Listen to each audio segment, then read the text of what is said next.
Halo, selamat datang. Hari ini kita bakal ngobrolin sesuatu yang, penting dan relevan banget nih buat kita semua. Kita akan bedah bareng sebuah pedoman keuangan dari Pucuk Asa tentang 7 pola yang bisa jadi penyelamat finansial keluarga di tengah kondisi ekonomi yang, ya tahu sendirilah ya. Oke, kita mulai dari sini. Pahlawan dalam cerita kita hari ini tuh bukan ahli ekonomi yang ngomongnya ribet di TV. Bukan, justru dia adalah seorang istri di rumah.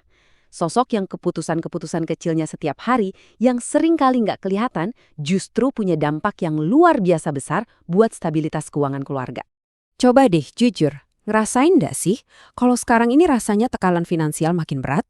Harga beras naik, minyak goreng juga, belum lagi biaya sekolah, semuanya bikin pusing. Rasanya uang 100.000 tuh kayak nguap gitu aja ya kan? Padahal kebutuhan keluarga nggak bisa dong kita tunda. Nah, ini realita yang kita hadapi bareng-bareng. Nah, biar nggak bingung, kita udah siapin peta jalannya nih hari ini. Kita mulai dari memahami masalahnya dulu, terus kita lanjut ke taktik harian yang cerdas, gimana cara bangun benteng keuangan, apa kunci utama yang nyatuin semuanya, dan terakhir, kita bahas satu kesalahan fatal plus langkah selanjutnya buat Anda. Oke, kita masuk bagian pertama. Kondisi keuangan banyak keluarga saat ini tuh benar-benar bisa diibaratkan kayak lagi jalan di atas tali. Mesti seimbang, mesti hati-hati banget biar nggak jatuh.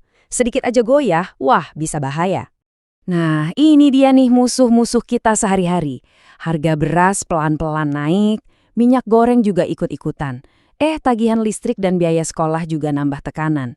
Di sisi lain, kebutuhan anak-anak, cicilan, itu semua kan harus terus jalan. Ini yang bikin ngatur anggaran jadi tantangan besar. Oke, cukup bahas masalahnya. Sekarang kita fokus ke solusi. Di bagian ini, kita akan bongkar jurus-jurus atau pola-pola pertama yang bisa langsung Anda praktekkan. Percaya deh, tindakan kecil sehari-hari bisa menjadi kemenangan finansial yang besar. Jadi, intinya tuh ada di 3 kebiasaan simpel ini. Tapi jangan salah, dampaknya luar biasa loh. Ini fondasinya.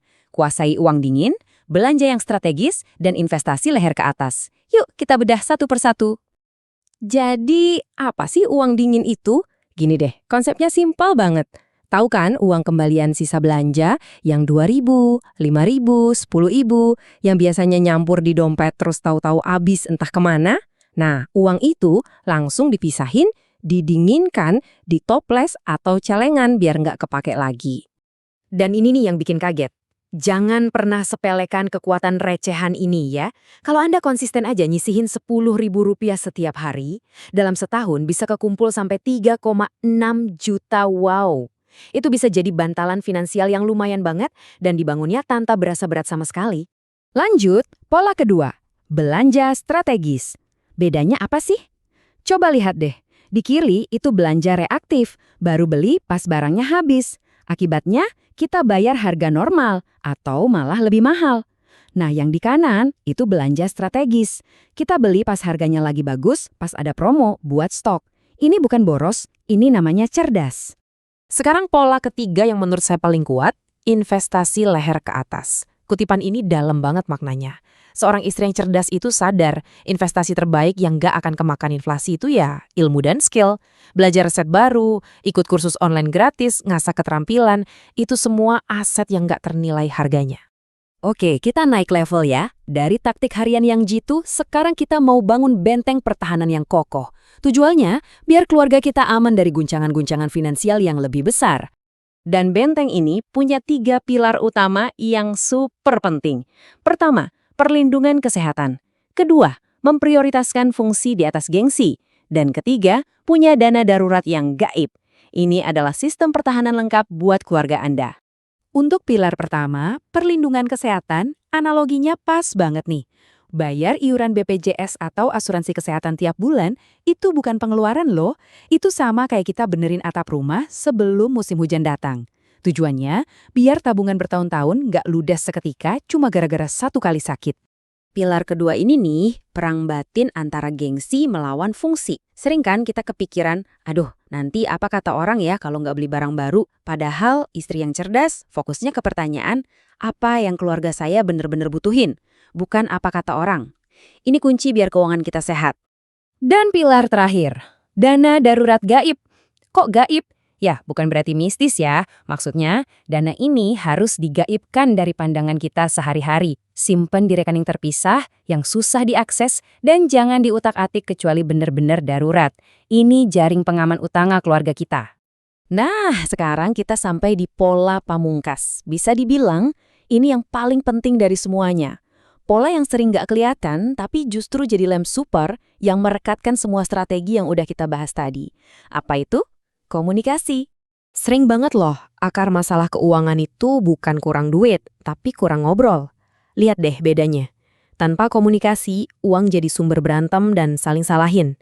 Tapi dengan komunikasi, uang jadi alat buat kerja bareng, buat bikin rencana. Kuncinya adalah mengubah obrolan soal uang jadi sesi kerja tim, bukan ajang debat kusir. Kita udah di penghujung pembahasan. Di bagian terakhir ini, kita akan bongkar satu kesalahan umum yang bisa bikin semua kerja keras tadi jadi sia-sia.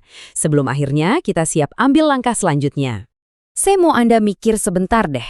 Dengan semua pola cerdas tadi, kira-kira apa ya satu kebocoran senyap yang bisa meruntuhkan semuanya?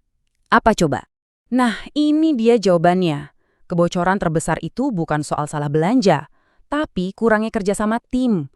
Saat seorang istri mencoba menanggung semua beban finansial sendirian, merencanakan sendirian, tanpa melibatkan pasangan, sistem ini jadi rapuh banget. Kerjasama itu fondasi yang sesungguhnya. Jadi, ini rangkumannya. Kekuatan Anda itu terletak pada pola yang konsisten. Ingat ya, ini bukan soal jadi pelit, tapi jadi strategis. Setiap tindakan kecil yang konsisten itu bakal jadi hasil yang besar di masa depan. Setiap pilihan Anda hari ini adalah investasi nyata buat keluarga. Anda itu penjaga arah masa depan keluarga. Oke, sebagai penutup, saya mau lempar satu pertanyaan refleksi buat Anda. Dari 7 pola yang sudah kita bahas, mana nih yang paling klik dan paling Anda rasa butuh diperbaiki? Pola mana yang mau Anda coba perkuat mulai bulan ini juga? Karena perubahan besar itu selalu dimulai dari satu langkah kecil yang sadar.